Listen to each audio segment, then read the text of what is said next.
to jump right into it. This is my humble little routine of meditation, yoga, and martial arts.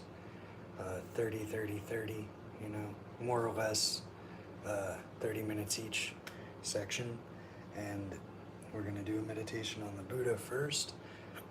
Then we're going to do the short version of the Ashtanga Yoga Primary Series.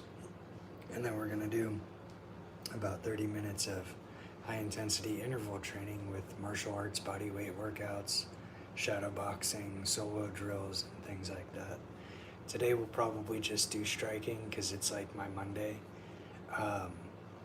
And I also deliver food full time on electric bikes. I have 3 bikes that I swap out. So I ride the bike around town for like 8 hours a day. And so I go a little easy on the legs in this routine. So you can change the exercises, but the format of the last section is full body cardio exercise, and then legs, then upper body, then core, over and over. Full body cardio, legs, upper body, core. So it's like burpees, squats, push-ups, sit-ups, for example.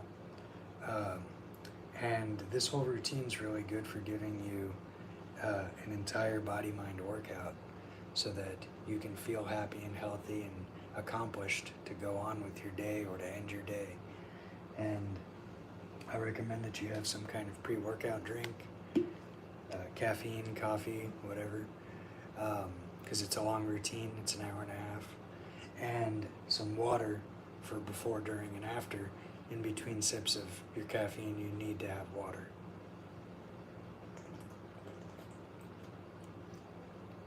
So I already chugged half a bottle of water earlier. I set out my water in my routine, for my routine. I set out the water and the caffeine in my workout clothes the night before. I get up and I shower, and then I train, and then I shower again. And then I eat healthy food, fruits and veggies, carbs and plant-based proteins. Not too much carbs, I'm trying to cut back, and I'm trying to start getting back into intermittent fasting. Today is a full moon. Today would be a good day to fast for me or anybody else. New moons and full moons are good rest days or fasting days. So I'm trying to train every day until the new year though. So I recommend you do the same. One of the reasons I'm doing this is because I'm working so much that I can't get into the gym right now. So I want to give other people who don't have the time or money for a gym a solid routine so that they can follow along with this and have access to meditation, yoga, martial arts, and fitness and health, whether or not they can afford to go to the gym. So that's one of the reasons I'm doing this. So again, we'll get started, but we're going to follow a format of 30 to 40 minutes of meditation, 30 minutes of Ashtanga Yoga Primary Series, and then 30 minutes of martial arts workout where we're going to do a high intensity interval training format. So it's 30 seconds to a minute of full body exercise, 30 seconds to a minute of legs, and then upper body, then core, over and over again, 1, 2, 3, 4, for about 30 minutes. So we'll get started right away with the meditation on the Buddha, led by the Buddhist nuns at the Shravasti Abbey. And this here's Pikachu the cat. He loves to join us. Sorry, Louie. I disturbed your slumber.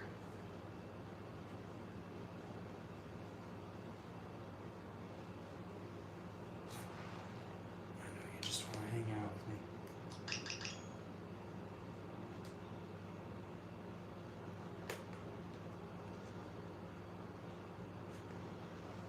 We do the practices with this aspiration to be a benefit to beings, not to harm them, to benefit them, and in our understanding, the best benefit is to actually, for beings to be liberated from cyclic existence, and we aim to become Buddhas in order to help beings to be free in this way.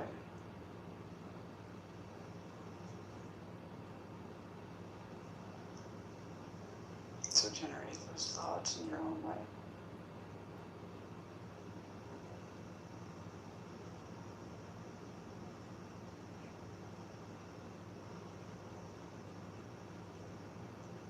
So Venerable Chödrön has laid out this sadhana for us, helping us to generate these various mind states. And she starts by having us think about all of our potential, all the kind of positive qualities that we can develop. Infinite love, compassion, wisdom, skillful means. So imagine what it would feel like to be those qualities. Just let yourself be love, wisdom,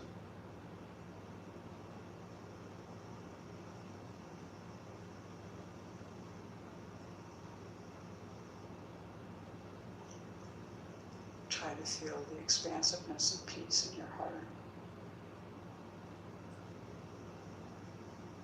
The wisdom that it takes to have this kind heart. To be unencumbered in any way. Vast and expansive.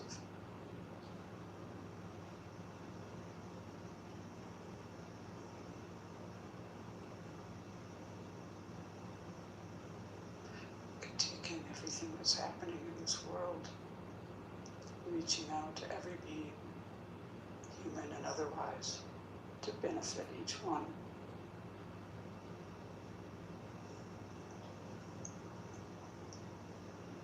So now imagine that these qualities of love, compassion, wisdom, skillful means appear in front of you in the form of Shakyamuni Buddha. So imagine this Buddha in front of you, and the space in front of you made of radiant, transparent light. He's sitting on a throne, above which is an open lotus flower and cushions of the sun and moon discs.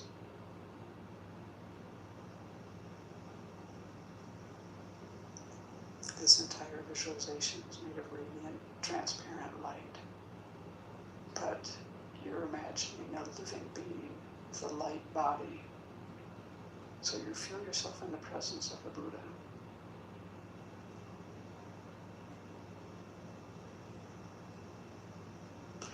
But Buddha's body is golden in color. He wears the robes of a monastic.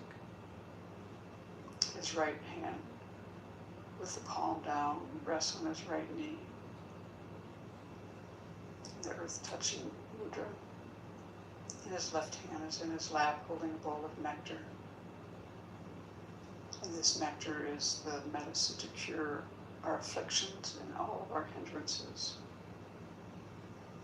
And the Buddha's face is very beautiful. You can look at the Buddha's eyes. He's smiling, his eyes are smiling. He's looking at you with total acceptance. And as he looks at you, he's also encompassing all sentient beings.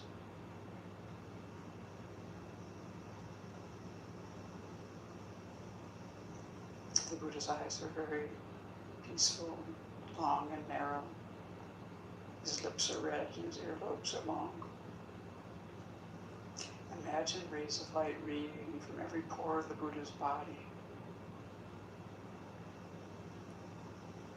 This golden light going out to all the parts of the universe, touching beings, carrying miniature Buddhas to help beings.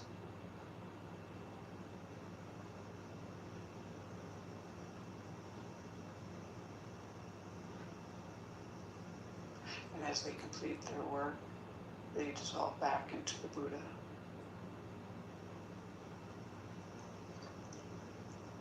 The Buddha is surrounded by the entire lineage of spiritual teachers, all the meditational deities, innumerable other Buddhas, Bodhisattvas, Arhats, Dakas, Dakinis, Dharma protectors. And sitting at the side near each spiritual mentor is an elegant table, and on it are Dharma books.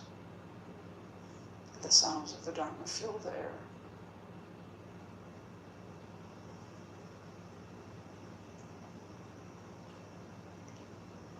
And they're all so happy that we're here doing this together. Imagine their minds just blissful and peaceful, gazing at all sentient beings.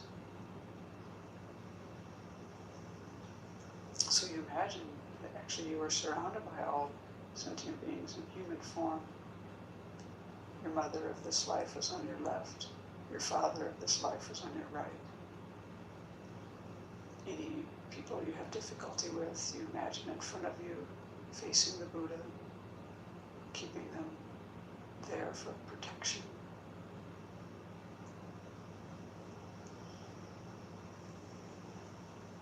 Family and friends are nearby, countless strangers fill the space around you. And all of us are looking to the Buddha for guidance.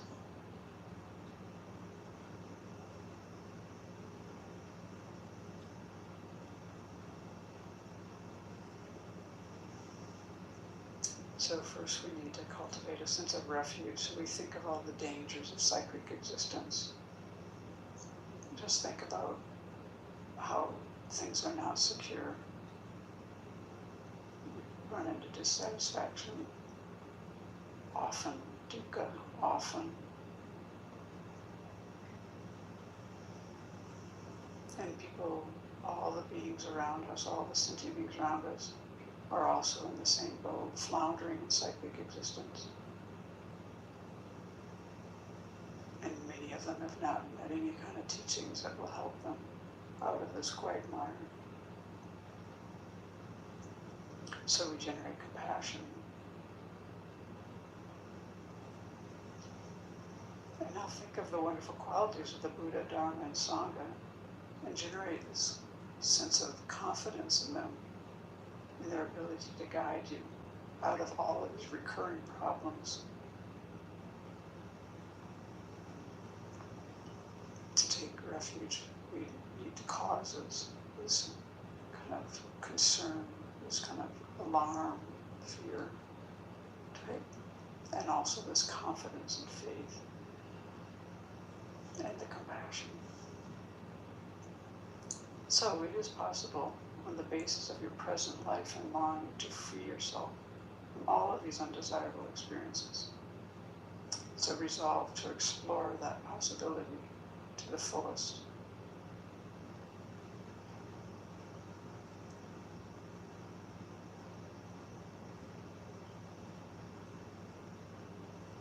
Feel great trust and confidence in the three jewels, and open your heart to rely upon them to guide you and others from all of these difficulties of cyclic existence, and bring us to the peace, liberation, full awakening.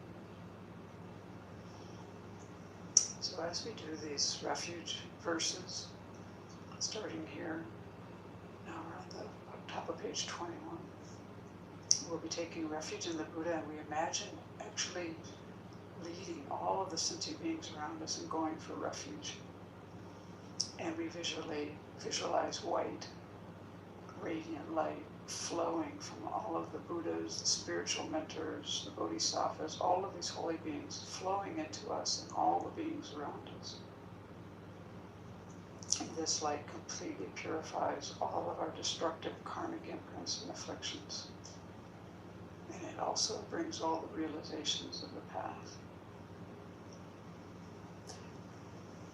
So we put your hands in prayer position. Namo Guru Vya, Namo Buddhaya, Namo Dharmaya, Namo Sanghaya, Namo Guruvya, Namo Buddhaya,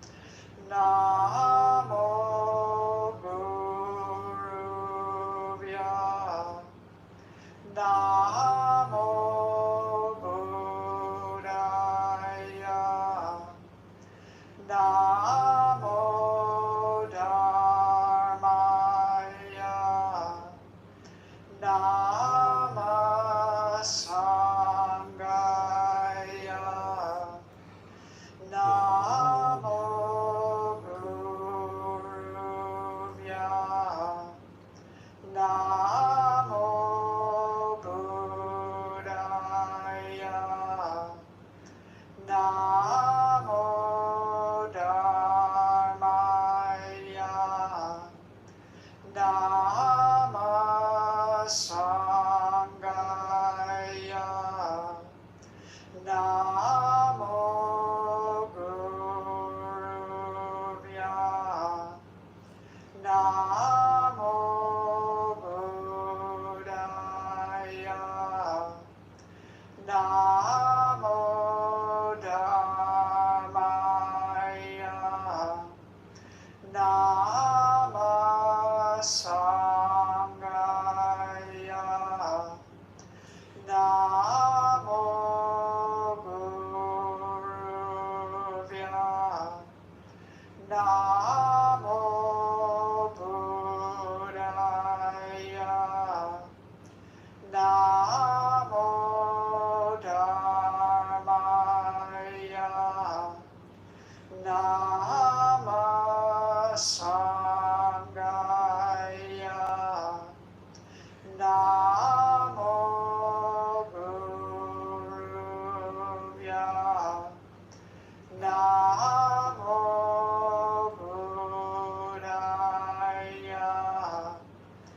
Namo Dharmaya, Nama Sangaya.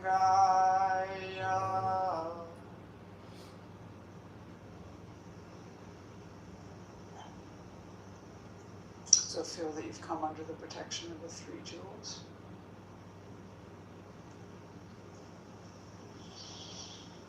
And now we turn our thoughts to others and think about how much we depend on other beings for everything that we have, everything we know, everything we use, everything we enjoy. Our food, clothing, resources of every kind. These come due to the efforts of others. Our knowledge, talents, good qualities, these too are developed due to the kindness of others. And our ability to practice the Dharma certainly depends on others who brought the teachings to us over the millennia by generating realizations in their mind and teaching. So this is a very great kindness, all of these things we want to bring to mind.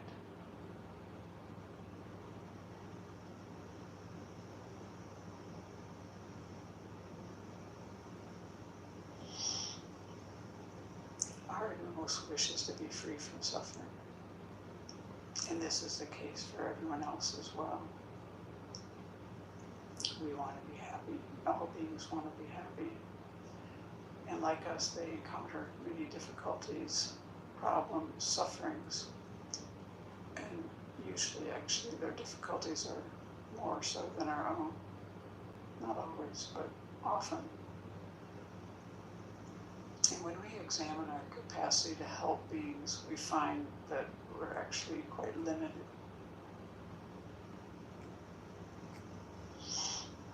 And we know from our practice that if we can reduce our anger, our attachment, our ignorance, our various faults, and if we can increase all of our good qualities, we're really going to be in a position to benefit beings. Imagine if we had just this generous heart, gives so easily, takes delight in giving, the kind of ethics that doesn't harm, has that just ingrained fortitude, loving kindness, compassion, wisdom, we'll be in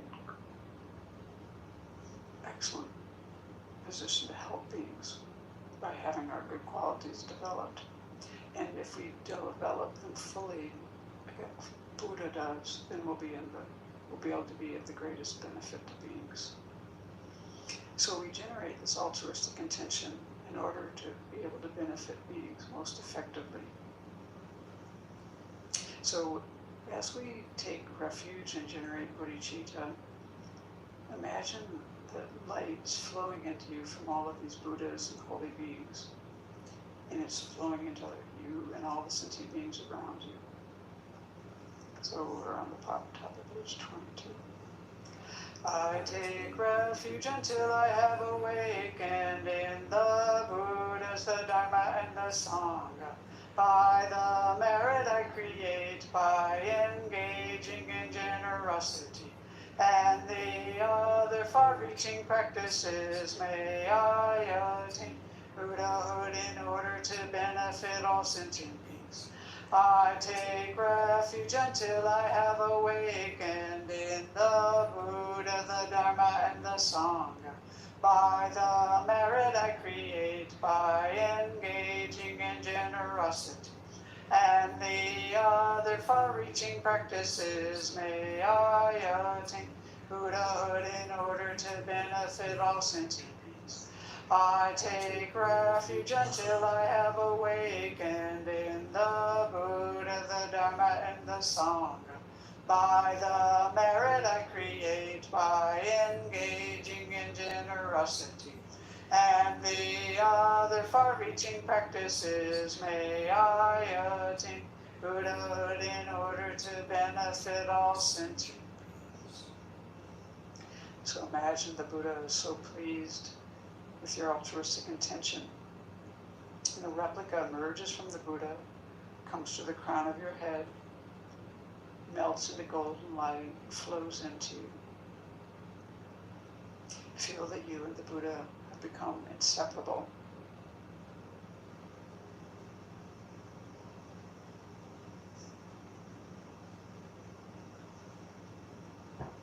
Feel very close to the Buddha and allow your mind to be transformed and inspired.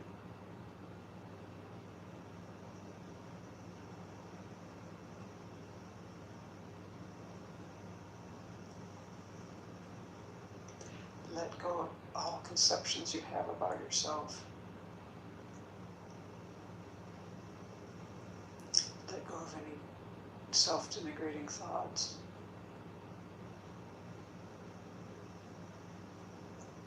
Let go of the concept of inherent existence and meditate on emptiness.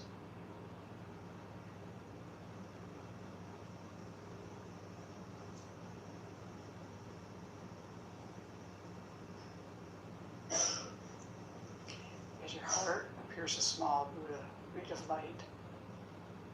He radiates the light of wisdom and compassion in all directions throughout the entire universe. And this light transforms all sentient beings into Buddhas and all environments into Pure Lands, which are places where all the circumstances are conducive to practicing the Dharma and generating realizations. So imagine this.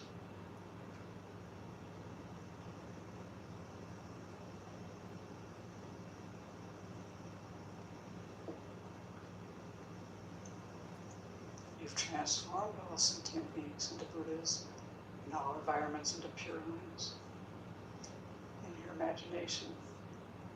But why hasn't this become a reality?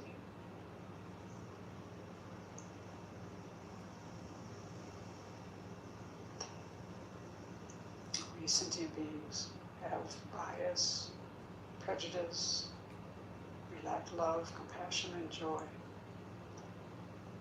So now we want to wish ourselves and others to have all of these qualities. So we contemplate the four immeasurables. We do this to reinforce our own felt experience of love, compassion, joy, and equanimity for everyone. Friends, strangers, enemies, relatives, people you don't like, people you don't trust, anyone, everyone. So as we say those four immeasurables, you want to listen to yourself say the words and contemplate as you were saying. We'll pause between each of the four. May all sentient beings have happiness and its causes.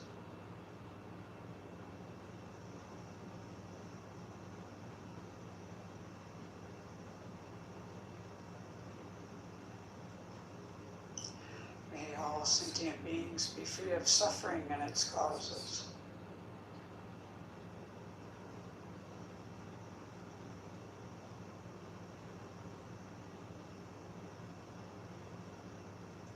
May all sentient beings not be separated from sorrowless bliss.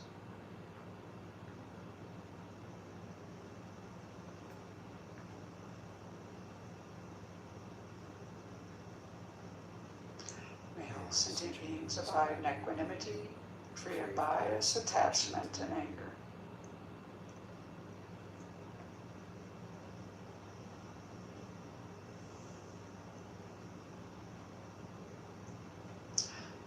So, in order to achieve what we've just been aspiring towards, we need to purify our negativities, and we need a lot of merit.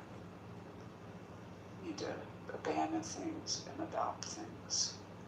So when we do this 7-limb prayer, this encompasses all this abandoning and adopting of things. So we'll pause after each line. And you want to put your hands in the prayer position for this. Reverently I prostrate with my body, speech, and mind.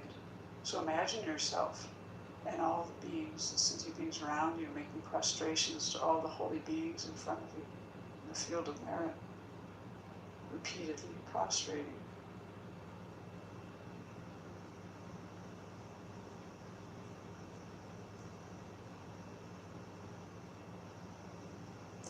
And present clouds of every type of offering, actual and mentally transformed.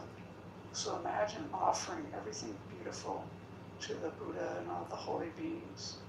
You can fill the sky with offerings. Make it very lovely and beautiful. You can think of flowers and fields and just everything that you love.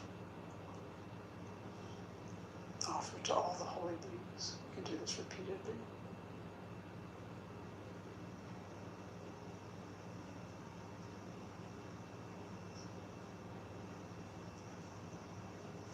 I confess all my destructive actions accumulated since beginning this time.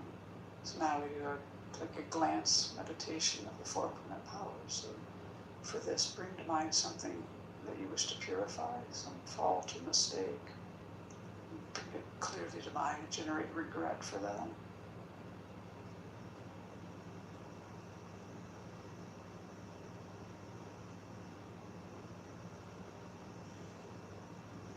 And then the other permanent powers are taking refuge in generating bodhicitta, which we're doing in the practice. The practice itself will be the remedial action, but make a determination not to do this action again.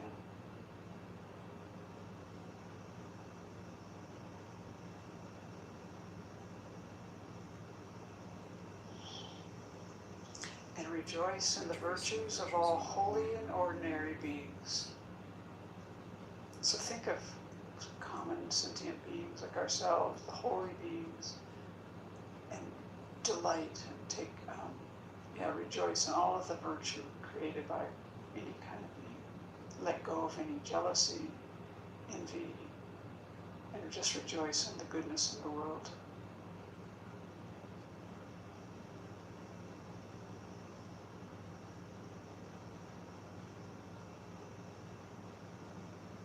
Use your own life experience. Think of things, people that you want to rejoice.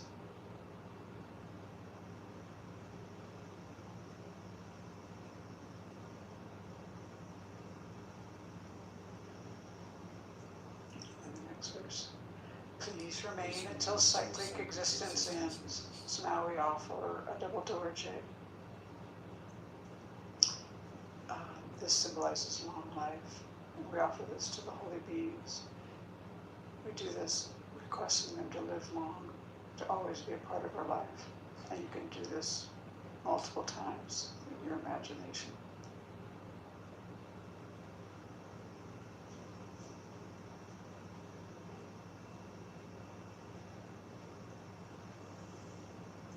And then the next verse.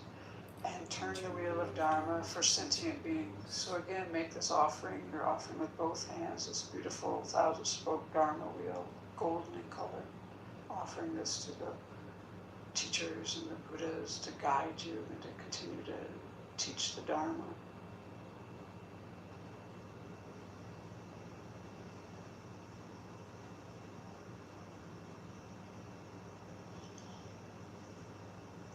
And then the seventh one.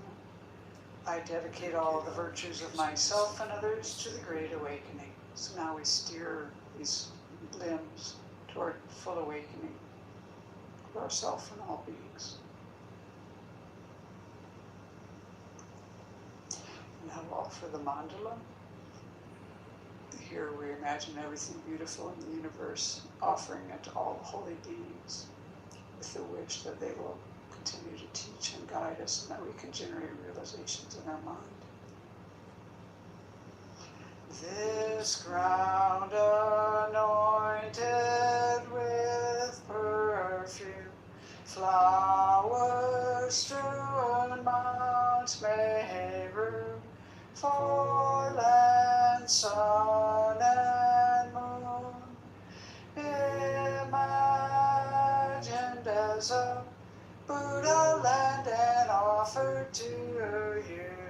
May all beings enjoy this pure land.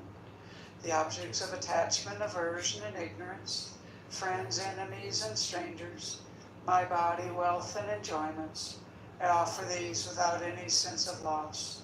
Please accept them with pleasure and inspire me and others to be free from the three poisonous attitudes. Idam Guru Ratna Mandalakam Niryatayami. So imagine all the holy beings just delighted and they receive your offerings. And the offerings melt into light and dissolve into them, and these all absorb into the Buddha's heart. And then immediately he radiates light back to you, filling your body and mind. And this light inspires you to accomplish the path to full awakening.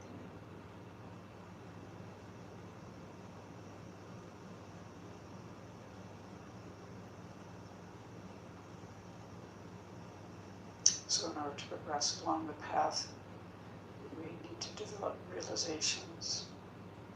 And in order to do this, we need the inspiration of the lineage of spiritual mentors, especially your principal teacher or your root guru, who is the one who has touched your heart deeply. If you don't have a specific teacher, just think about Shakyamuni Buddha. Maybe you have a connection in your mind with his holiness.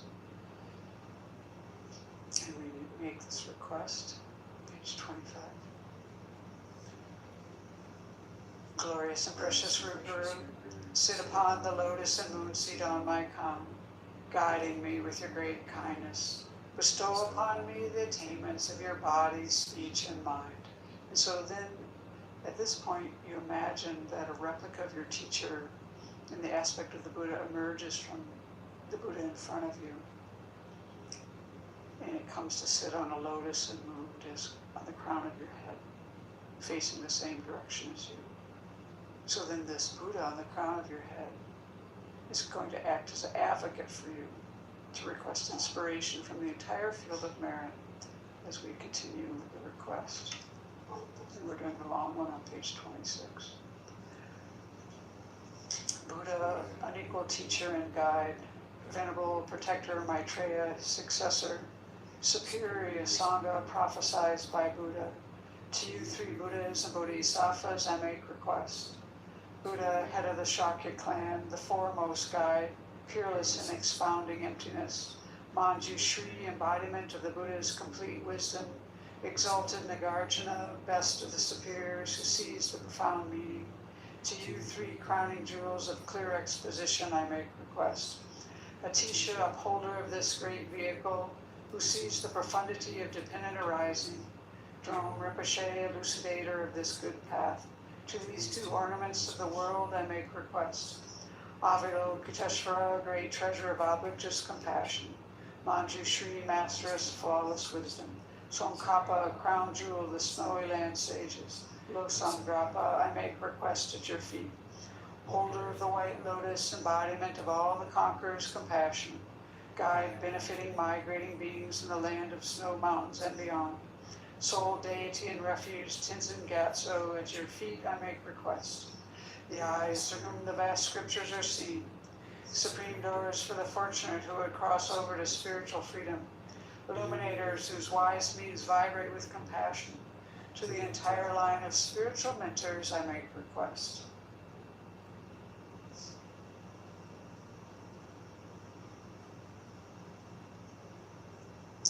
So you imagine all of the figures in the field of merit melting into light and dissolving into the central figure of the Buddha in front of you. All the Buddhas, the Bodhisattvas, the Arhats, Dakas, the Kimis, Dharma protectors, all of these beings melt into light, dissolve into the central figure of Shakyamuni Buddha. And now Shakyamuni Buddha embodies the three jewels. And this Buddha absorbs into the Buddha on the crown of your head.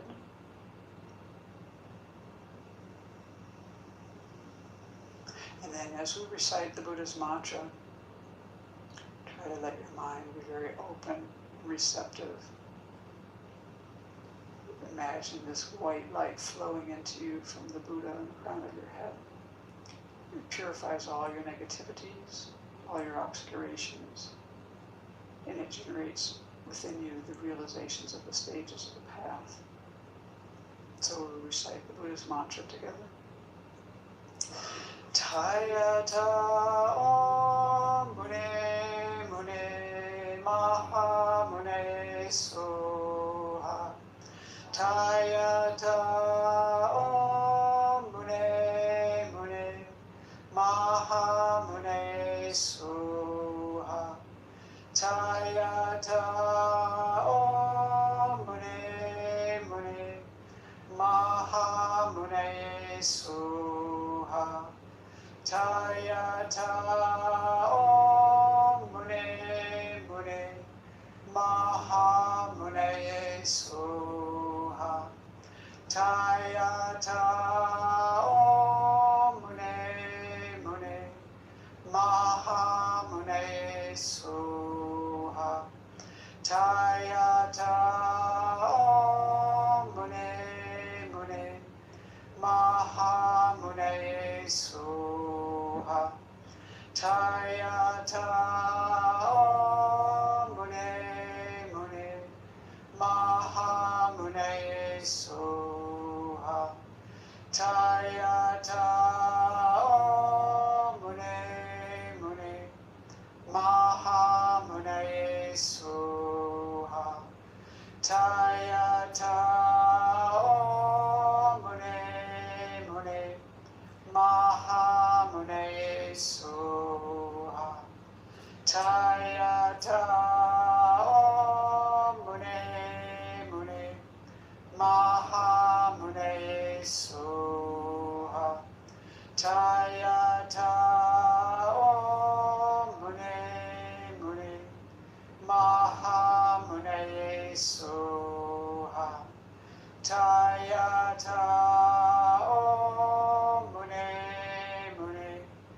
Maha Mune Soha.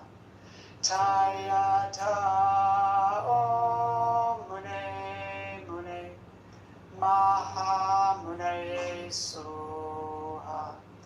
Tayata Om Mune Mune Maha Mune Soha. Tayata Om Mune Mune Maha Mune Soha. Tayata Om Mune Mune Maha Mune Soha. Tayata Om Mune Mune Maha Mune Soha. Tayata Om Mune Mune Maha Mune Soha.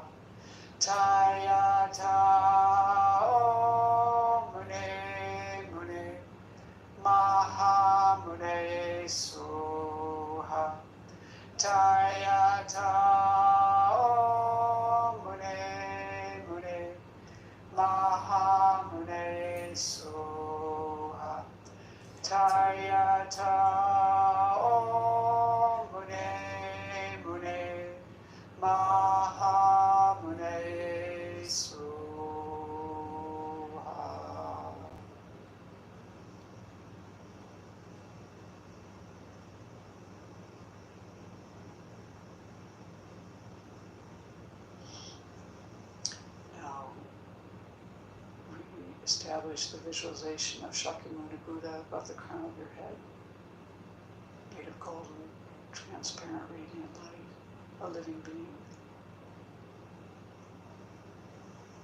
And this Buddha melts into light and dissolves into you. Your body, speech, and mind become inseparable from those of the Buddha.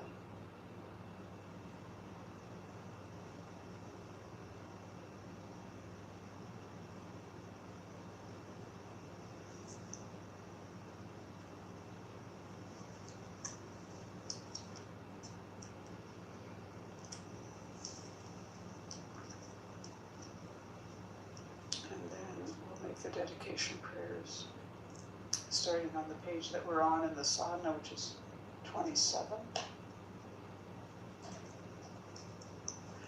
Due to this merit, may we soon attain the awakened state of Guru Buddha, that we may be able to liberate all sentient beings from their suffering.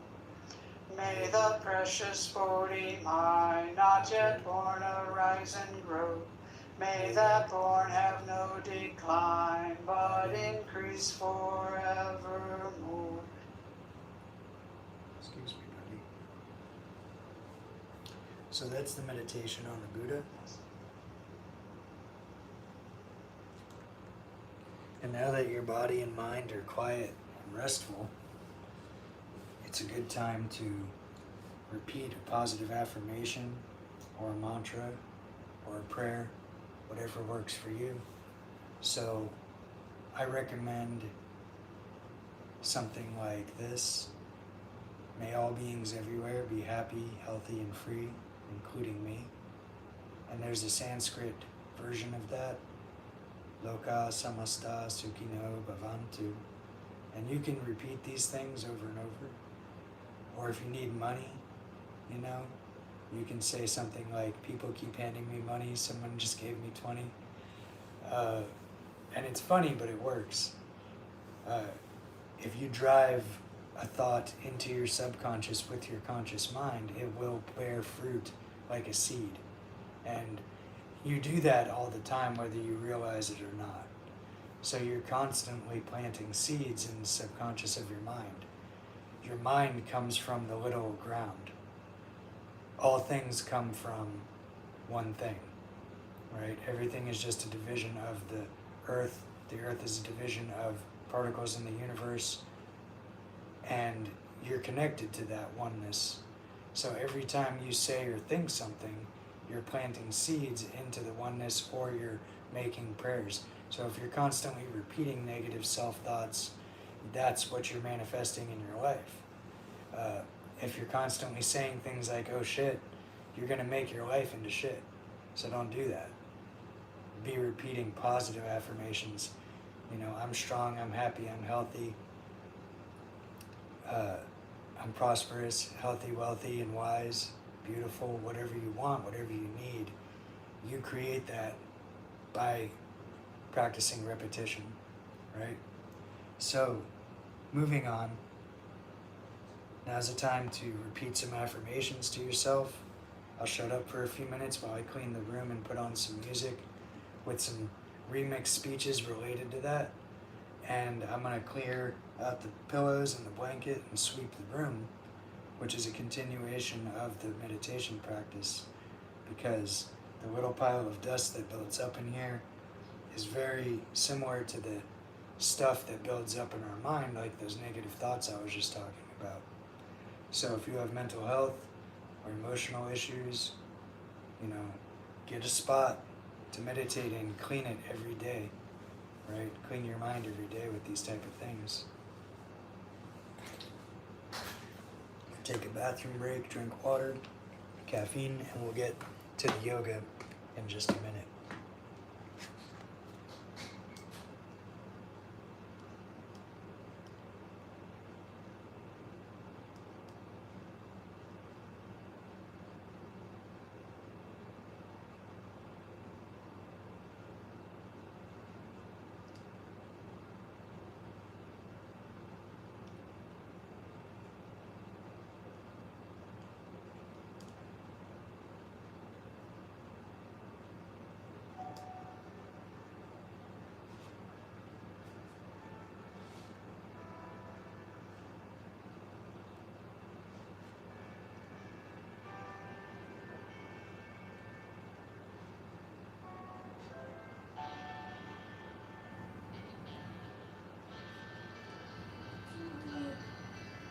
you.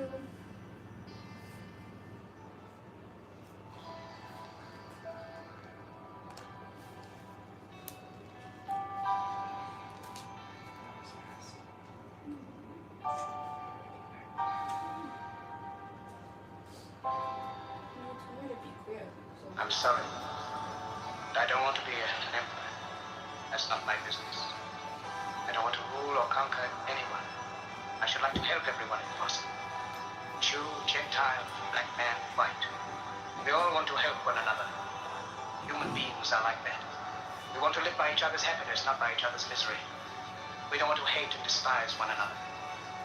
In this world there's room for everyone, and the good earth is rich and can provide for everyone. The way of life can be free and beautiful, but we have lost the way.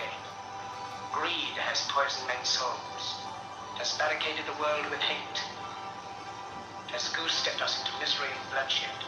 We have developed speed, but we have shut ourselves in. Machinery that gives abundance has left us in want. Our knowledge has made us cynical, our cleverness hard and unkind. We think too much, feel too little. More than machinery, we need humanity. More than cleverness, we need kindness and gentleness. Without these qualities, life will be violent, and all will be lost. The aeroplane and the radio have brought us closer together. The very nature of these inventions cries out for the goodness in men, cries out for universal brotherhood, for the unity of us all. Even now, my voice is reaching millions throughout the world, millions of despairing men, women, and little children, victims of the system that makes men torture and imprison innocent people. To those who can hear me, I say, do not despair. The misery that is now upon us is but the passing of greed, the bitterness of men who fear the way of human progress.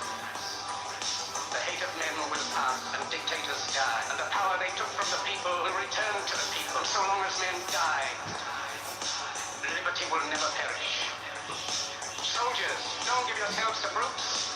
Men who despise you, enslave you, who regiment your lives, tell you what to do, what to think, or what to feel, who drill you, diet you, treat you like cattle, use you as cannon fodder. Don't give yourselves to these unnatural men, machine men, with machine minds and machine hearts. You are not machines, you are not cattle, you are men. You have the love of humanity in your hearts. You don't hate, only the unloved hate, the unloved and the unnatural. Soldiers, don't fight for slavery, fight for liberty.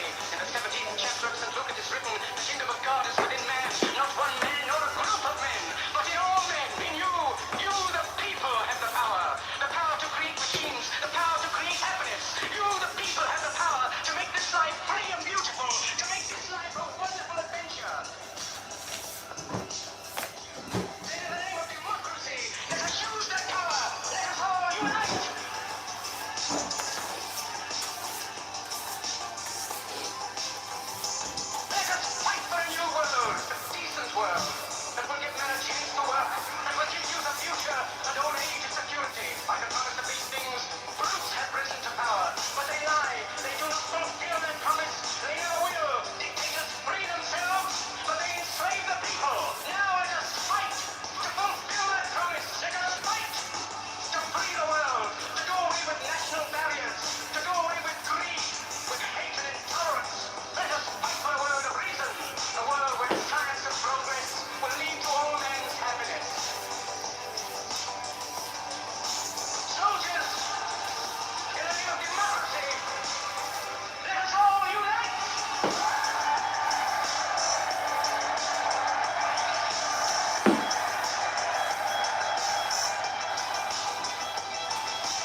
How about that sport you wanted to get involved in? How about that motorcycle you wanted? Too dangerous, right? You're free. You're free. Every one of you who is depressed and anxious, you're free. You're free. Because nothing you do will be worse than what you feel right now. Do something. Do something dangerous. Psychologically dangerous. Take a chance. Put yourself out there. Flame out. Get killed. Just get smashed. Just go do it. You're free. Freedom is just another word. Nothing left to lose. You're free. Do something. Do something. Freedom is just another word. Nothing left to lose. You're free. Do something. Do something. If you want to meet people, here's the best way to do it. You have to join activities. There is no other way to meet people and form lasting friendships. Hear this clearly. There's no other way to do it. You have to join an activity. A club, a sport, a gym, an organization, a political movement. Nothing else. Alright? You can't just make a friend. Like, good luck. You can try. But I don't think I've ever seen it work. Hi, Bob. Hearing good things about you, I think we could be friends. Doesn't work. Do something. Do something. Join a thing. Make a sport. Form a club of your own. Just go do it. You're free. Freedom is just another word. Nothing left to lose. You're free. Do something. Do something. Freedom is just another word. Nothing left to lose. You're free. Do something. Do something. Why would you not form a club of your own? Because you're afraid nobody would come, right?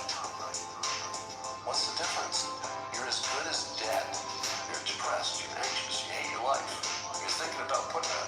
I can't say that here, but you're thinking about maybe life isn't worth it. You're free. You're absolutely free. Go have some fun.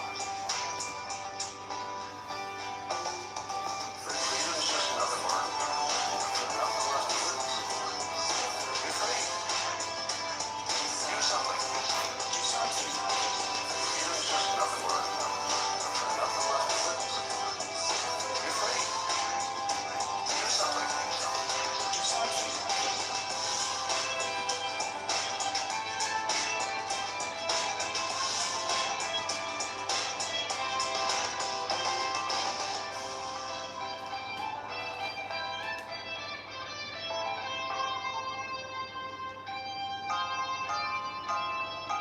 Now, I gotta tell you, I've used this technique a number of times, and man, does it work. It really works. You're free. Just remember that people criticizing you are narcissists. They are broken. Don't let it break you. You've got some techniques now, and I think you're gonna be a lot better. Go get yourself some friends, and you'll find your mental health problems feel a lot better. Go get involved in something. Join a group. Form a group. Be the boss. That is your advice for the day, and I will talk to you.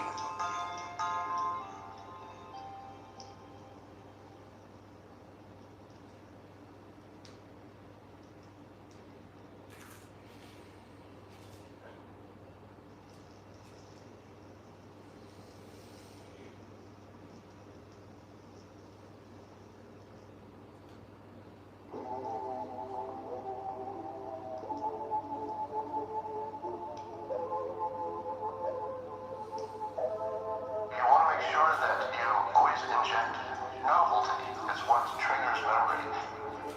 Because your brain will get bored of the sameness, so you need to trigger memory and attention. Contrast is a way to get people to move from where they are to where you want them to be. You just say, well, it's much less expensive than this. So contrast is one of the most important buttons. Use contrast often. Hey, you don't want to be this bad. You could be over here. Repetition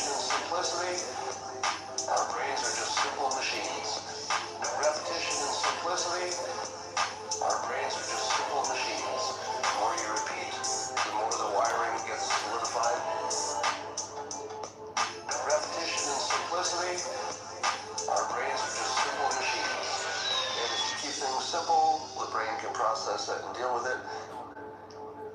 And if you keep things simple, the brain can process it and deal with it. If it's complicated, your brain has a tendency to just flush it out. Can't deal with it, flush it out.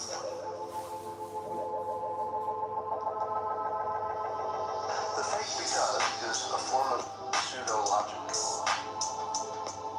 Sometimes you need to get people moving with a fake reason that doesn't even actually pass logical standards. But people don't need logical reasons. Just look at politics. People have incredibly different opinions, and many of them are smart. So if you've got smart people on opposite sides of basically every issue, you can see that they don't need real reasons. We're not a species that operates on real reasons. We'll take a fake reason, we'll take one we made up, we'll take a guess, we'll follow our friends. Once you understand that people don't need real reasons, it frees you. Because if you're locked in a low world and a lower level of awareness where you say, well, I'm not going to convince somebody unless I have a real reason. Sorry, that's not the reality any of us live in.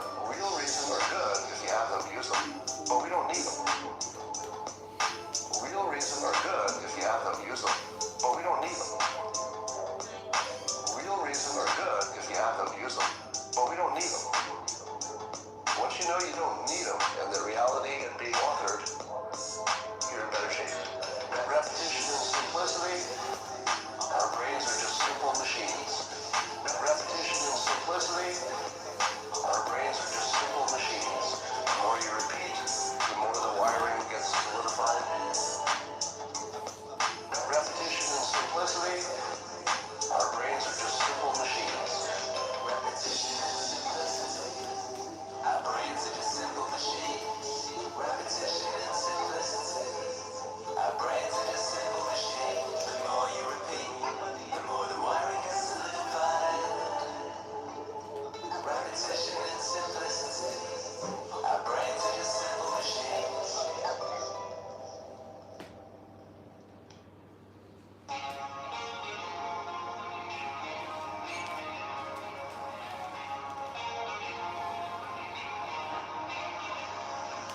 The mystery of life isn't a problem to solve, but a reality to experience. The mystery of life isn't a problem to solve, but a reality to experience. Confine yourself to observing, and you always miss the point of your own life. The object can be stated this way: live the best life you can. Some never participate. Life happens to them. They get by on a little more than dumb persistence, and resist with anger or violence all things that might lift them out of the resentment-filled illusions of security. Abandon certainty. That's life's deepest command. And that's what life's all about. We are a probe into the unknown, into the uncertain. The mystery of life isn't a problem to solve, but a reality to experience. The mystery of life isn't a problem to solve, but a reality to experience. Life is a game whose rules you learn if you leap into it and play it to the hilt. Otherwise, you are caught off balance. Continue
one time I was driving through Arizona and I saw one of those giant earth-moving machines roaring along the road at about 35 miles an hour with what looked like 20 tons of dirt in it.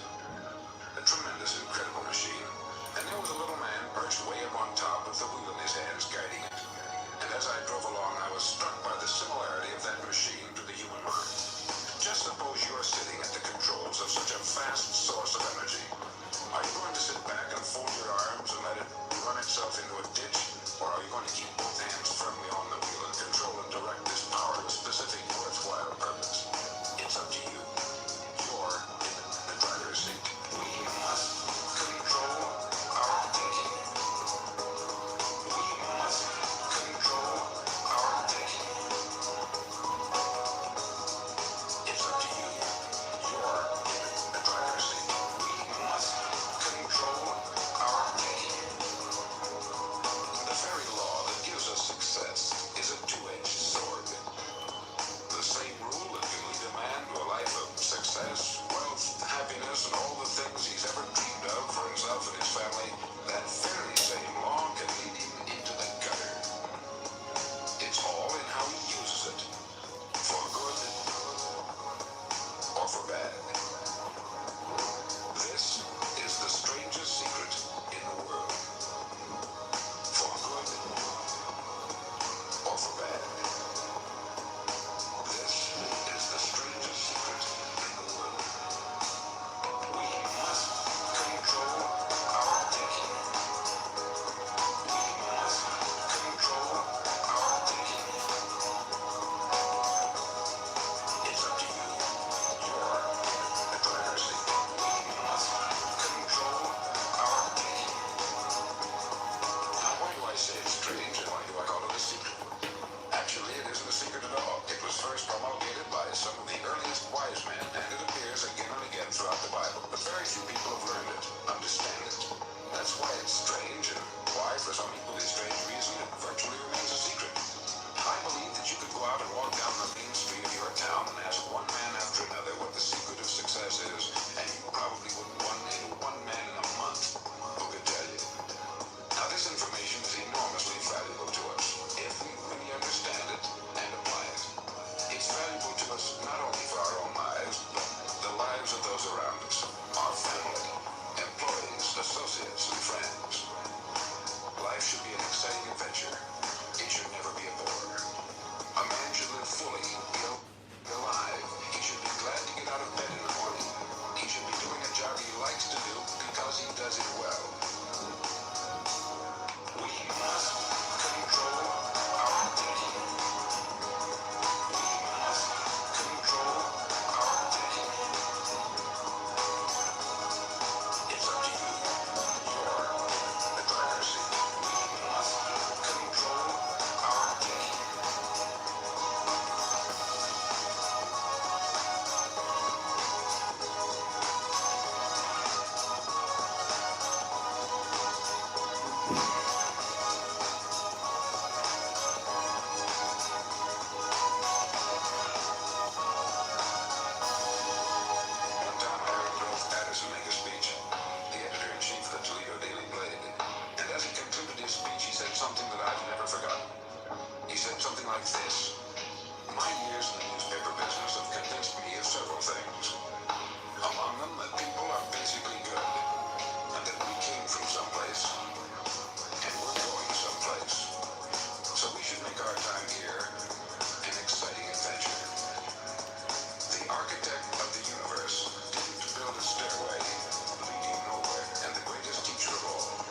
the world as evil versus evil. The truth that no one seems to be able to see is that the world is, and always has been, a battle of good versus good.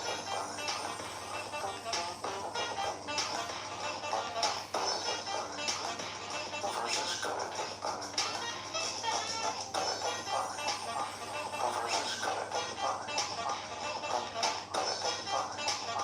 Versus good. Wow. This is actually really profound. This is the situation we find ourselves in. There are not two sides in which one is good and one is evil. There are two sides in which one feels that it is good and it believes, incorrectly, that the other one is evil. But both sides are pretty sure that their version of the world is the good one. Wow. The world is, and always has been, a battle of good versus good. Versus good. Versus good. Versus good. Versus good. Wow. Wow.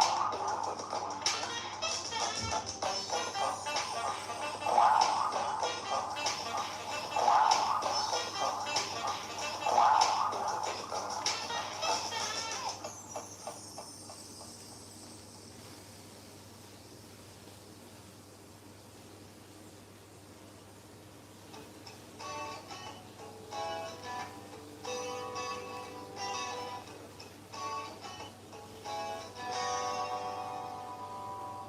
Consciousness has other notions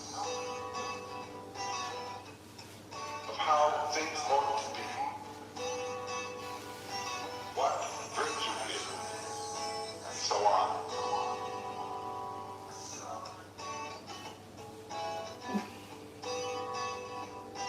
One of the problems that man has to face is reconciling himself to the foundation of his own existence. And this is the first function of mythology. And this is the first function of mythology. That a reconciliation of consciousness with the mystery of being. And this is the first function of mythology. Not criticizing it. Shakespeare, in his definition of art in Hamlet, where he says, art holds the mirror up to nature, is a perfect definition, I would say, of the first function of mythology.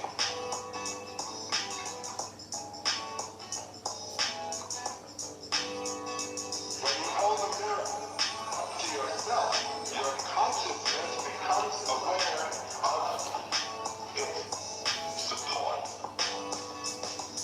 What it is that is supporting it. You may be shocked at what you see. You may be greatly displeased. But one way or another, you become aware of yourself. Your consciousness becomes aware of that darkness, that being which came into being out of darkness and which is its own support. And this is the first function of mythology. This is the first function of mythology. That a reconciliation of consciousness with the mystery of being. And this is the first function of mythology.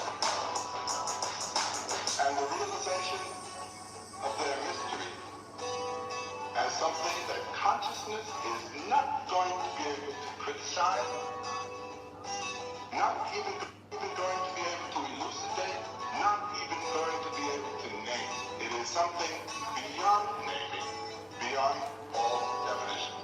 That's the first point. And when that is lost, one loses the sense of awe, which Goethe calls the best thing in man, the sense of gratitude for one's privilege of having this center of consciousness aware of these things. And this is the first function of the goddess. This is the first function of the goddess. That reconciliation of consciousness with the mystery of being. And this is the first function of the goddess.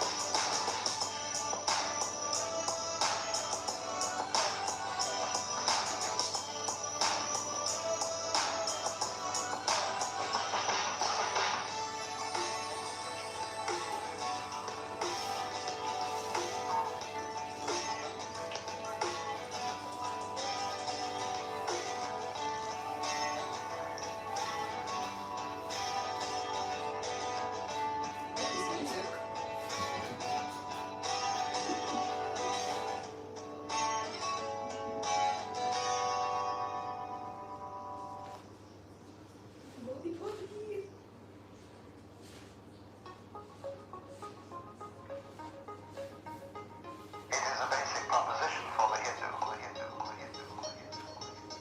that only the self, the Godhead, is real. Only the self, the Godhead, is real. Only the self, the Godhead, is real. There is nothing other than the Godhead.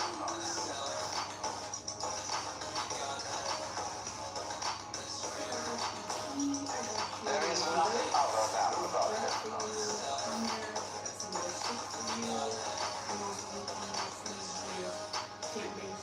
The appearance, the feeling that there are other things than the Godhead is called Maya.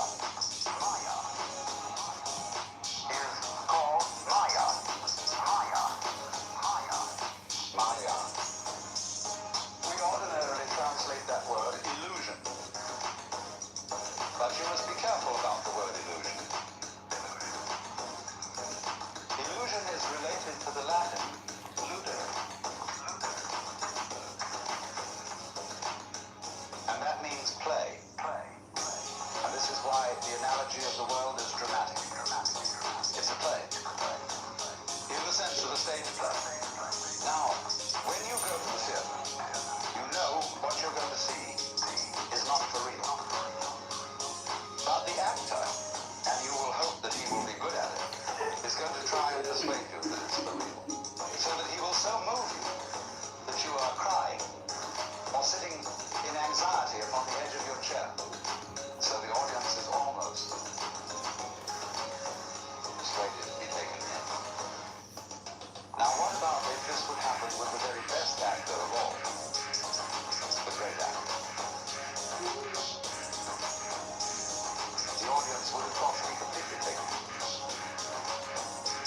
But in this case, of course, the actor and the audience are the same. The self. The self. The Godhead is real. Only the self, the Godhead,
clear. I don't believe this stuff. I find believing in these high-flown, complicated synthetic systems to come off sort of like pathology. So I entertain ideas, but I don't give belief over. What I do, I'm a meme spreader. What I do, I'm a meme spreader. What I do, I'm a meme spreader, a meme replicator. Naturally, this question arose in our group. Why us? Why us? Why are the aliens revealing the unified field theory of space and time to us? And the mushroom just replied without hesitation. Because you don't believe in anything. And that apparently is what's required. Do you all know that Van Morrison song about no guru, no method, no teacher, just you and me and nature in the garden? I think that's actually where it's at. So what I do, I'm a meme spreader. What I do, I'm a meme spreader. What I do, I'm a meme spreader, a meme replicator. And meme is a terrible thing to wait. And meme is a terrible thing to wait. Meme is a terrible thing to wait. And the purpose of these teaching things is to turn you into fellow replicators of the meme.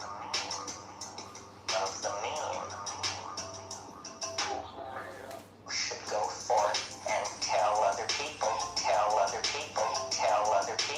go forth and tell other people,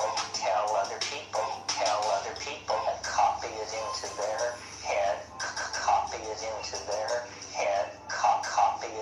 their head, and this meme will spread. So what I do, I'm a meme spreader.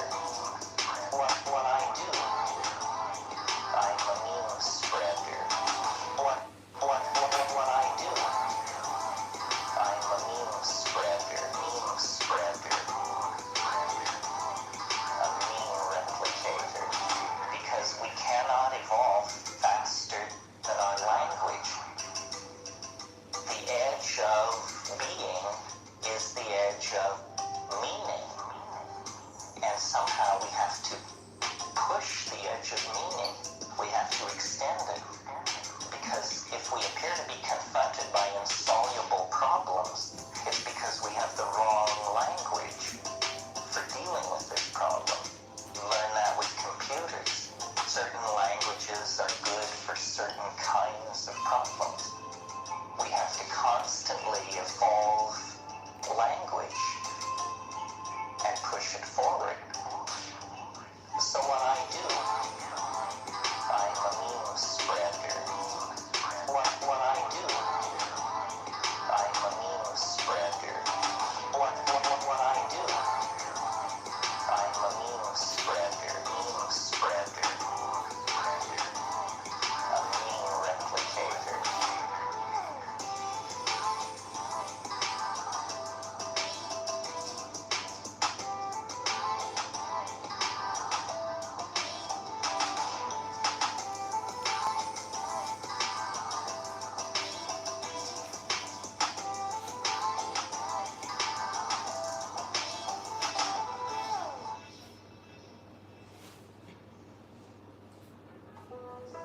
The Hindu divide life into certain stages, what are called the ashramas. The first is called brahmacharya, the second grihastha, and the third vanaprastha. Brahmacharya means the stage of the student, the apprenticeship. Grihastha, the stage of the householder. And vanaprastha, the stage of the forest dweller. This is related to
passage, they set up a stockade, which is known as the pale. And the village is always, of course, standing at crossroads.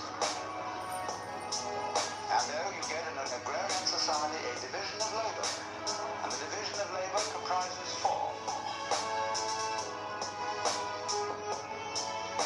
In medieval Europe, we call them lords spiritual, lords temporal, commons, and serfs.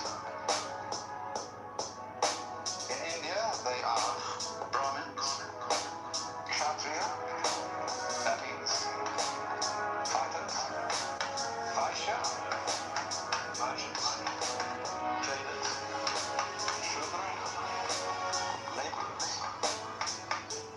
So you've got the priests, the warriors, the merchants, and the laborers. Division of labor. The four sections of town. So the four basic castes. So when you are born into a caste, and your duty as a grihasta or householder is to fulfill your caste function and to bring up a family. When you've done that, you go back to the forest, back to the hunting culture, and you drop your role, and you become nobody. A shaman again. So a Hindu calls one who does this a shramana, which is of course the same word as shaman. And the Chinese call him a Xia, but the shaman is an immortal. Why immortal? Because it's only the role that's mortal. The big front, the persona. The one who you really are, the common man, that is to say the man who is common to us all, which you could call the son of man. That's the real self. That's the guy who's putting on the big head. And of course he has no name. Nobody can put the finger on it. Because you can't touch the tip of the finger with the tip of the finger.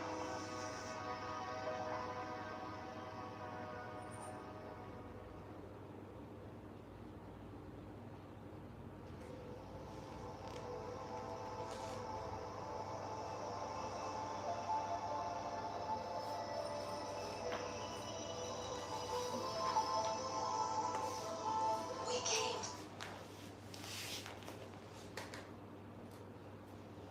So that's the short version of the Ashtanga Yoga primary series. Next I'll do the martial arts workout.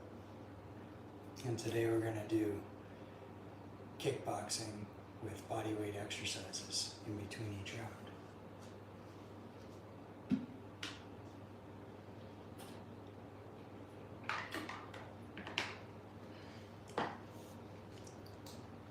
And we're pretty much going to jump right into it.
We're gonna do lunges.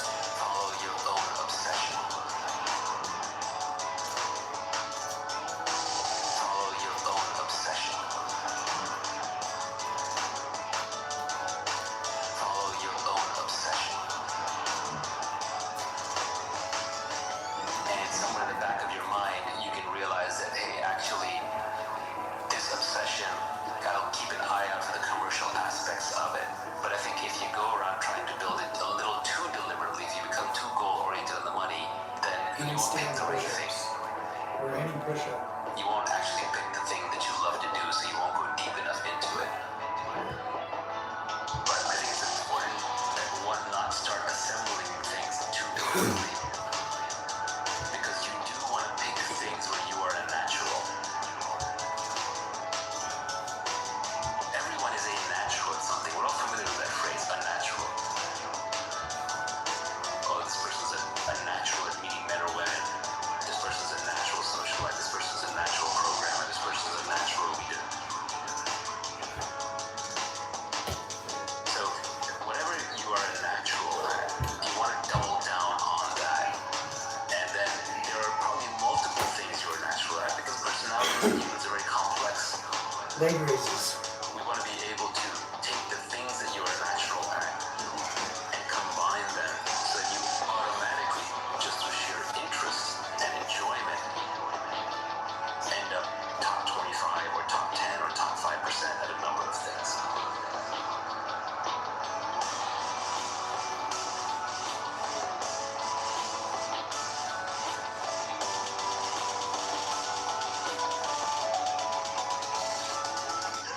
Follow your own obsession.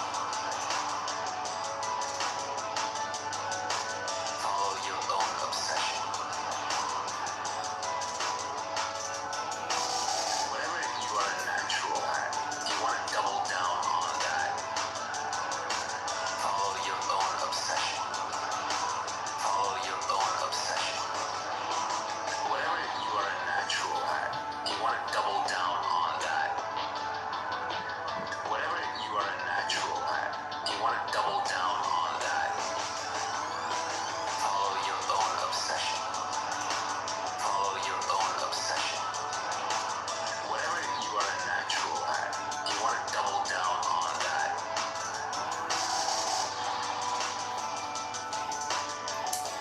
Cross jab, cross, block, kick.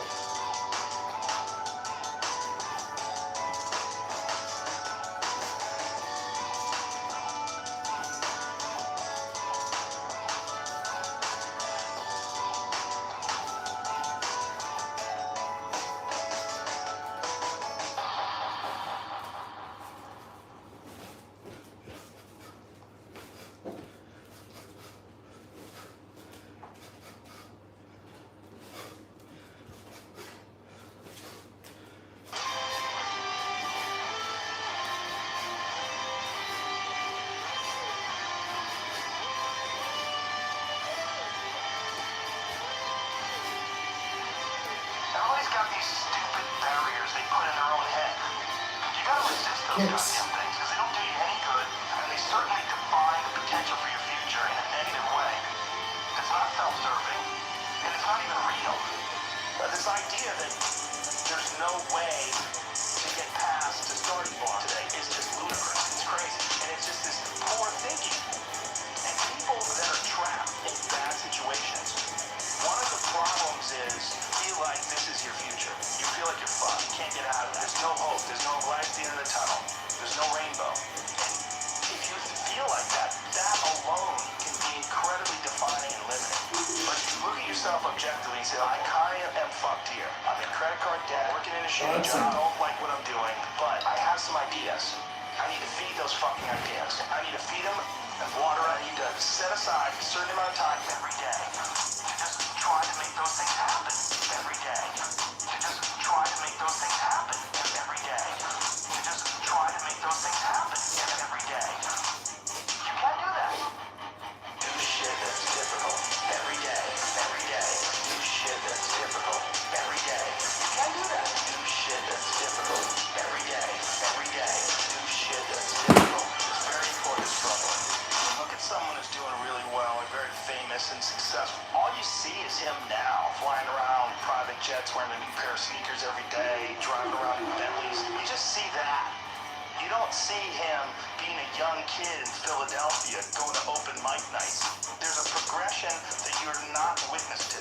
You don't see it. And that takes place in everything. It takes place in office, in comedians and musicians. There is a starting point, and with time and focus, and as long as you evaluate and reassess and constantly, objectively look at what you're doing and then pursue it with passion and focus, you get better at things. There's always going to be people that are luckier than you. Some of it is luck, and some of it is courage. Some of it is putting your ass out there. Some of it is trying things. One of the things that I always like to tell people that I think you should do is do shit that's difficult. It's very important to struggle. Do shit that's difficult every day. Every day. Do shit that's difficult every day. You can do that. Do shit that's difficult every day. Every day. Do shit that's difficult. It's very important to struggle.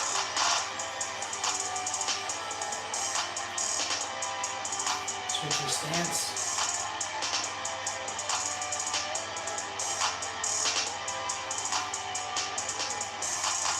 Failure teaches you things you don't learn from success. I think failure gives you an opportunity for self-examination and also gives you a feeling that is very uncomfortable. And that very uncomfortable feeling helps you grow.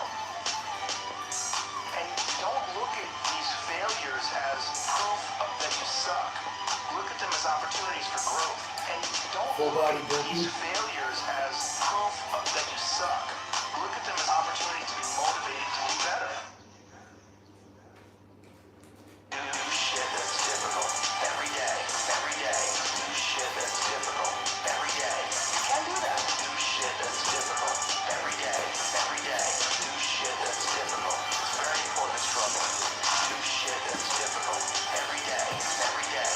Do shit that's difficult every day. You can do that. Do shit that's difficult every day. Every day. Do shit that's difficult. It's very important to struggle.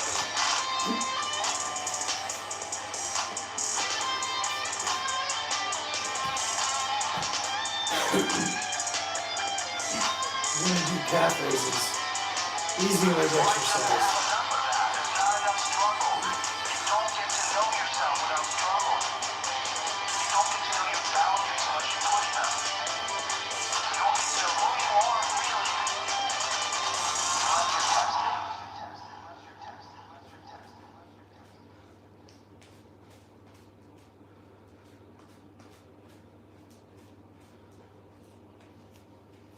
Any kind of push-up you want. Jocko, I am a chronic excuse maker. How do I stop making excuses and get things done? Chronic excuse maker. How do you stop making excuses? This is actually pretty simple. I said it the other day, you have to realize you have to know. You have to accept that all your excuses are lies. Flutter kicks. For the core. Your excuses are lies. Think about the lies you use to rationalize taking the easy road. Taking the easy road and leaving discipline behind. Your excuses are lies. Think about them. You don't have time. That's a lie. You don't have support. That's a lie. You don't have the equipment or the gear. Lies. You don't know the best way. Who cares? That's a lie. Or you're too old, or you're too young. Of course you're too old, you're too young. Lie. And there's you're too busy. Sure you are. That's a lie. Cross, jab, cross. Your excuses Arc. are And lies. punch. Cross. Kick. Your excuses Cross, jab, cross. are lies. Block. Punch, kick. Think of the lies. Cross, jab, cross. To rationalize. Inside out, cross, kick. Taking the easy road and leaving discipline behind. Your excuses are lies.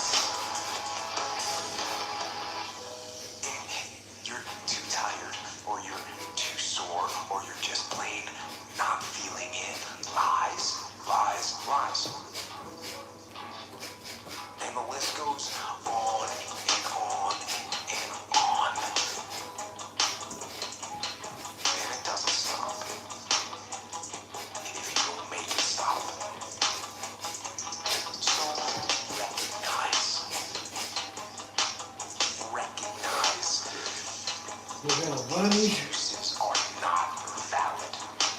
They are touch the knee down, hook they're the trumped up. legs, They're and the other conjured up. side. They're fabricated. They're lies. All your excuses are lies. All your excuses are lies. Up with the lies you use to rationalize Switch. the easy road. The easy road and leaving discipline behind. Your excuses are lies. And how do you stop the lies? You stop the lies with the truth. The truth. The truth will set you free. The truth will stand, and the truth will deliver you from procrastination and Pick up your laziness body. and the downward Boxing. spiral that comes with a lack of If discipline. you don't know what to do, just do left, right. For 30 seconds to a minute. So, don't believe the lies, believe the truth. The truth is, you have time. You have the skill. You have the knowledge and the support and the willpower and the discipline to get it done.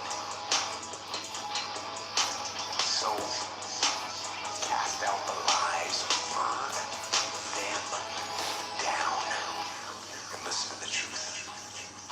Then live the truth and go out and get it done.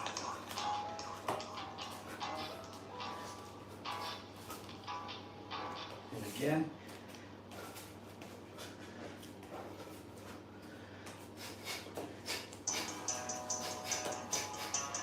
Akira, there's so much knowledge out there, so much information, so many ways to get better, and we make so many mistakes. We're the product of our mistakes, and oftentimes the High lesson knees. is sitting there With a right in clinch. front of our face. It's there to be learned, but we miss it, or we don't pay attention to it, or we think we know better until it punches us in the face. And the most important thing to learn is that we have so much to learn. We all do. And we can learn from school and people and from experience, and we learn from life. You get one shot at this gig right here. Life. One life. That's all you got. One life. Full body burpee. Shot.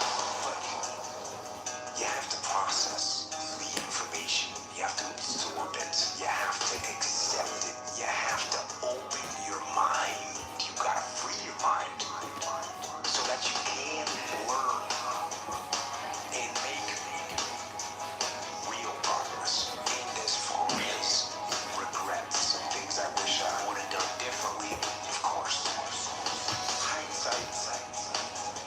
Hindsight is 2020. Any kind of push-up you want. Who wouldn't want to take another I'm gonna do go elevated and push-ups. improve on the first try, like doing it again? And then why not do it again and again and again? And why not do it over and over again until you have it perfect? But the fact is, you don't get that chance. You get one shot at this gig right here. Life. One life. That's all you got. One life. One shot. Regret, in and of itself, is worthless. Unassisted Nothing steps. for you. In fact, the only valuable thing in regret is the lesson you learned, the knowledge that you gained. But walking around filled with regret gets you nothing. So learn and move on. Don't let regret beat you down. Don't be a slave to regret. No. Let it teach you. Let it make you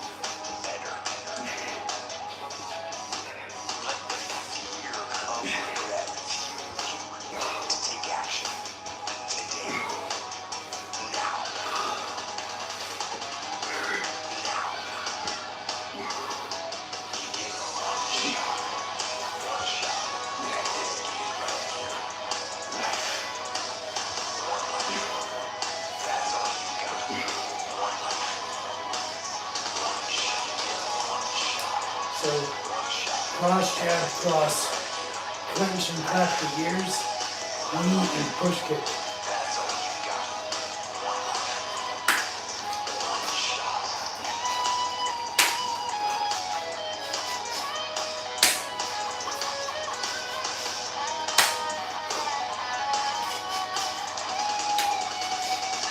Take action now to become a better person. Not filled with regret, but filled with knowledge. Filled with knowledge and strength and power and Just filled like 30 seconds of that. life. Lunge.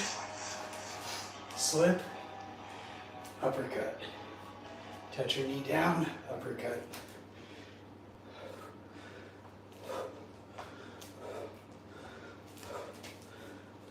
Sometimes bad things, horrible things happen to good people. I don't know why, but life isn't fair. That's the And reality. switch your stance. Disease, Uppercut. cancer, MS, horrible diseases, and then accidents. These things. A good person in the wrong place, in the wrong time, can end up just a victim of fate and of reality. And it can be horrible Boxing. and heart-wrenching. But when those bad things happen to people around you, what are you going to do? What are you going to do? Going to do? When bad things happen, what are you going to do?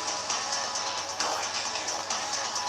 When bad things happen, what are you going to do? How are you going to lead? Are you going to get angry? Are you going to get frustrated? Are you going to lash out at people? Who are you going to lash out at anyways? Are you going to start going down the spiral of negativity? Are you going to let this horrible situation dictate the way you feel and the way you handle it? Are you going to fall over, fall down, fall apart? Or are you going to lead? Are you going to face this issue with courage? With Or resolution? head movement. What are you going to do? Side to side. Backwards. Way bad things. Slipping. What are you going to do? Going to do? In the real fight, they're little movements. Happen. What are you? But right now, we're Say, working out the core. lead, step up to the challenge. Be the one that other people Change your look stance. to. Absorb that impact, absorb that negativity. Draw fire. That's what a member of a platoon Right? Going faster, switch your stance. steps into the open to draw enemy fire. Maybe to give another part of his team the chance to move or distract the enemy. But that's what I say. Draw fire. Bring that pain to me. I can handle it Switch your stance. when maybe others can. What are you going to do? Going to do? When bad things happen, what are you going to do? Going to do? Alright, check the time. When bad things happen, what are you going to do?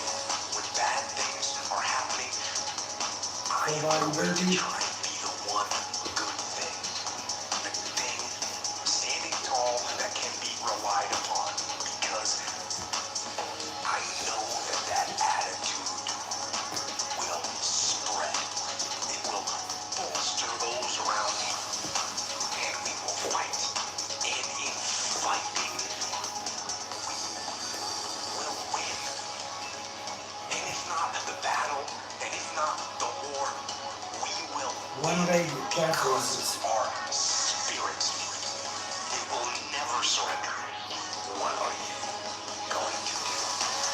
Going to do? When bad things happen, what are you going to do? Going to do?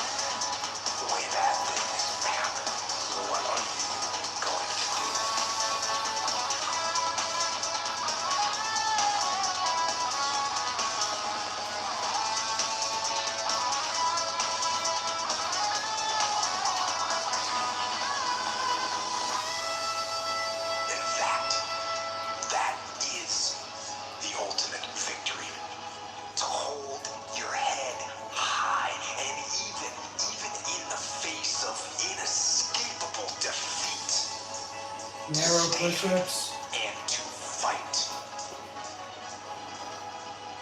That is to win.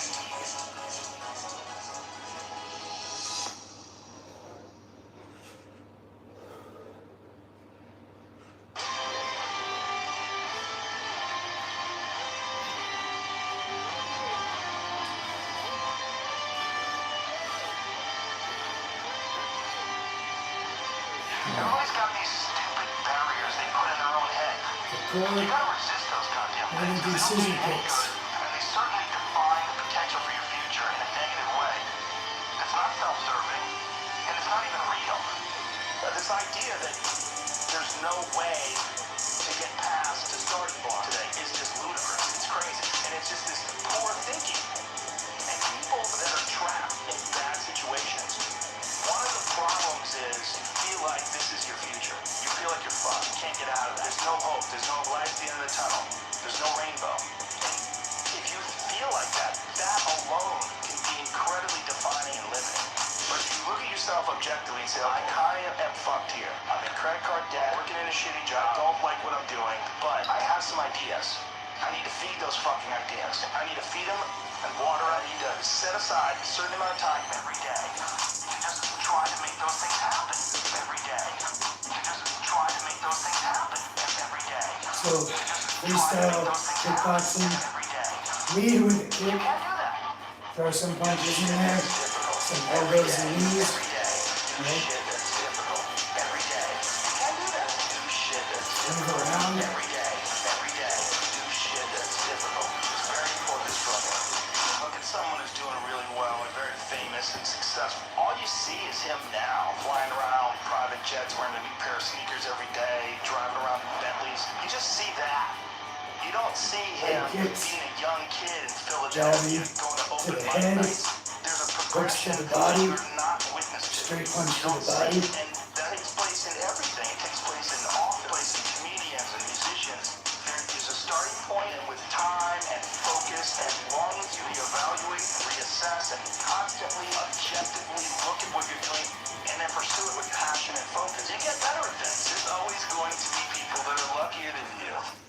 Some of it is luck, and some of it is courage. Some of it is putting your ass out there. Some of it is trying things.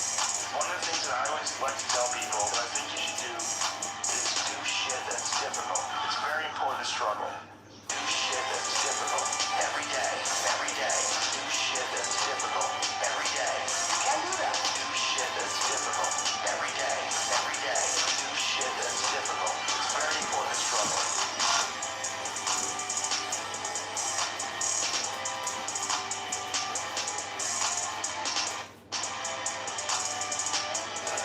Kicks. Failure teaches you things you don't learn from success. I think failure gives you an opportunity for self-examination and also gives you a feeling that is very uncomfortable. And that very uncomfortable feeling helps you grow. And don't look at these failures as Think about attacking the front knee over and over again. opportunities for growth. And don't look at these failures as proof that you suck. Look at them as opportunities to Until they move your way. better. Do shit that's difficult every day. Every day. Do shit that's difficult every day. You can do that. Do shit that's difficult Awesome. every day. Every day. Do shit that's difficult. It's very important to struggle. Do shit that's difficult every day. Every day. Do shit that's difficult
head movement. Sharpening my sword and honing my skills and maintaining the unmitigated daily discipline in all things. The warpath. The warpath. The unmitigated daily discipline in all things. The warpath. Switch your stance. Move around. War. And that's fine. In fact, I'm waiting. And I am ready. It's a war against weakness. And so it leads to strength. It's a war against ignorance. And so it leads to knowledge. It's a war Check against the time. confusion. And so it delivers understanding. The warpath leads to control. It leads to ownership of And we'll stop there. Drink water. unmitigated daily discipline in all things. The warpath.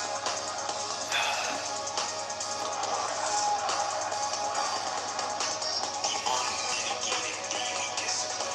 And the most important part is cleaning your workout space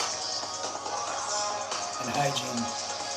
After you clean the spot, jump in the shower.